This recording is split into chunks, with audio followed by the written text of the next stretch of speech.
All right, what we're working with today is pairs of lines and angles. There are some vocabulary, these four, that we're going to deal with later. Right now, the thing you need to know is what parallel lines are. Parallel lines never intersect. And remember, we show that lines are parallel by putting little arrows or triangles on them. So then if I have another pair over here, since I already used one triangle, I'd have to use two over there. And so that tells me when things are parallel. The way you write parallel is it looks like a 11. So if I want to say that segment AB is parallel to segment CD, okay? Parallel planes, it's the same idea, but it's planes. So it's like the ceiling and the floor of a building. Ceilings and floors are never going to intersect. Perpendicular are lines that form right angles. And the way you know they form a right angle is because they put a box there. Let's put a better box. So that's a right angle. The sign for perpendicular is an upside down T. So I could say that AB is perpendicular to DE. Perpendicular planes, an example of perpendicular planes would be where the side of a box intersects with the top of the box or the base of the box because they make those straight lines. Skew lines is a little harder. Skew lines, there's two things. The first thing is they're non-coplanar, which means that they have to be not parallel, because if they're parallel is always coplanar. But anyway, if they're non-coplanar, that's the first step. The second step is that they do not intersect. Okay, so if I have a three-dimensional shape, it's pretty fast, but here's my three-dimensional shape. An example of parallel or skew planes would be this one up front with this one in the back because they go different ways. Or it could be this one in the front and another one in the back that goes a different way. So what happens is they face different ways, like usually one's vertical, one's horizontal, and they do not intersect. Okay, so let's look at these examples. So I'd like you to try and answer them to the best of your ability. Your options are parallel. You can use the parallel sign. Perpendicular. You can use the perpendicular sign or skew. There is no sign for skew. It's 4 letters. You can write it. So go ahead and try these. I will highlight and talk about them and then do them in a second, but hit play when you think you got it so you can check. Okay, so AB and GH. Well, those lines are parallel because they never intersect and they go the same way.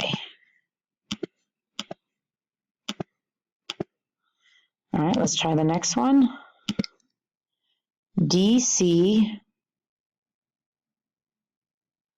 and EC. Now, it may not look like it, but that is a right angle right there. So those lines are perpendicular.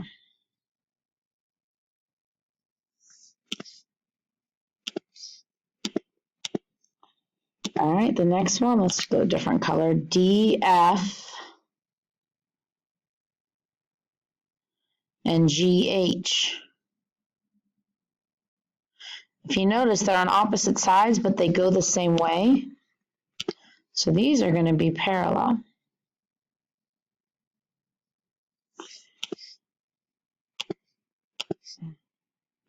Okay, and then the last one, AH and CE.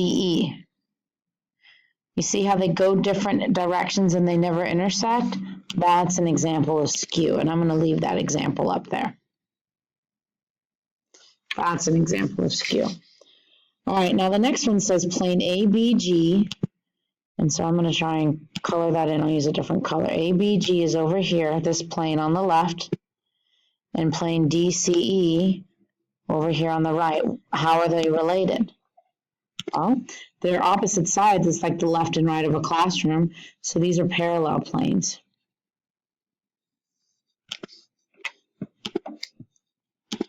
And then the last one is a different color. The base, GHE, that's this one. And then another plane, FEH, that's the back. Well, those planes, that's the bottom and the back of a classroom. So those planes are perpendicular. So drawing on a picture can be helpful, but unless you have a quick eraser, I don't recommend doing that. I recommend you just practice by looking and seeing what's going on. All right, so I want to go down to the next type of problems. The next type of angles are these ones that I said that we would come back to. I'm going to insert some more space. Oops, that didn't do it. There we go. Okay, and so first of all, we need to know what interior angles are and what exterior angles are. Well, interior angles are in between these lines. So my interior angles are everything inside here. These are interior because it's in between the lines. So I'm going to keep those highlighted because those are interior. Exterior angles are the things on the outside. So it's these out here. These are exterior angles. So if I had to list my interior angles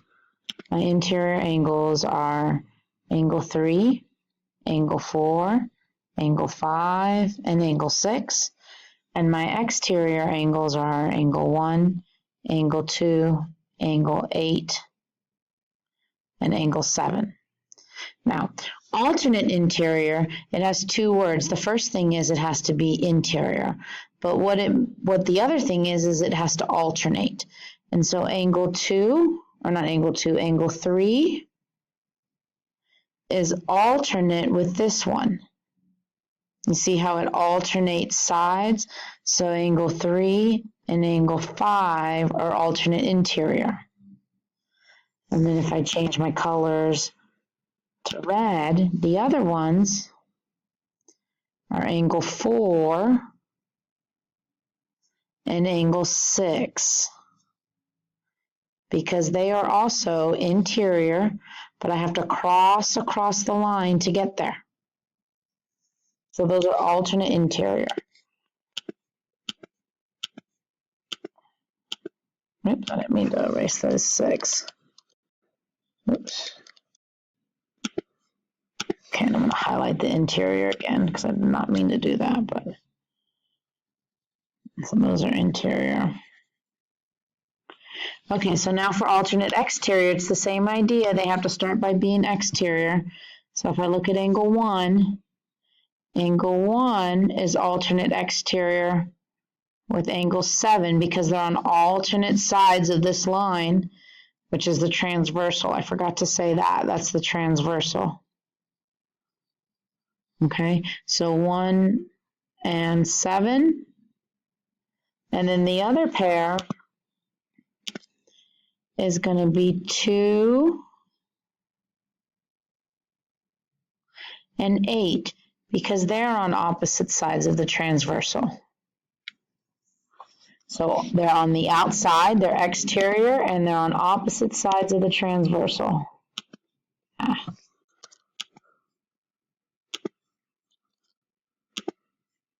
It's hard to get, oops.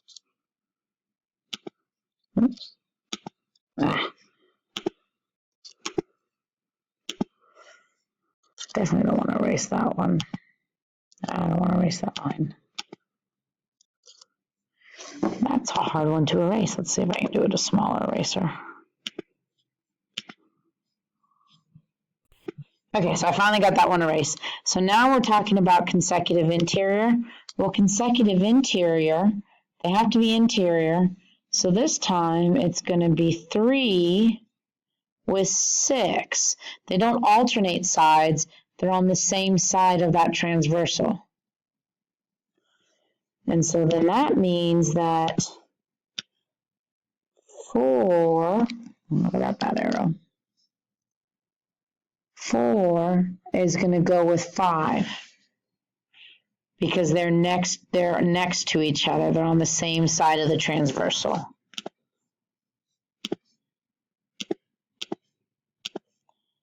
The last one, which has the most pairs and sometimes is the trickiest one, is corresponding.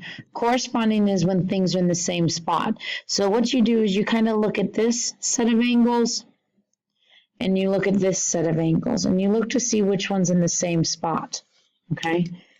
So my first angle is 1. Well, 1 is kind of on the top left side, so it's corresponding with 5. And then I have 8, which is in the same place as 4.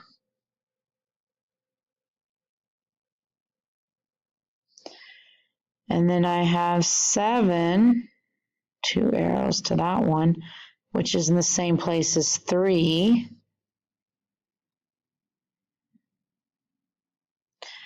And then I have 2, which is in the same place as 6. So when you're doing these, you have to ask yourself first if it's interior, exterior, and then if it's alternate or consecutive. Remember, alternate is on opposite sides, consecutive is on the same side. If you ever have an angle that's on the inside and the outside, like 1 and 5, 5's exterior, 1's exterior and 5's interior, then that's most likely going to be corresponding.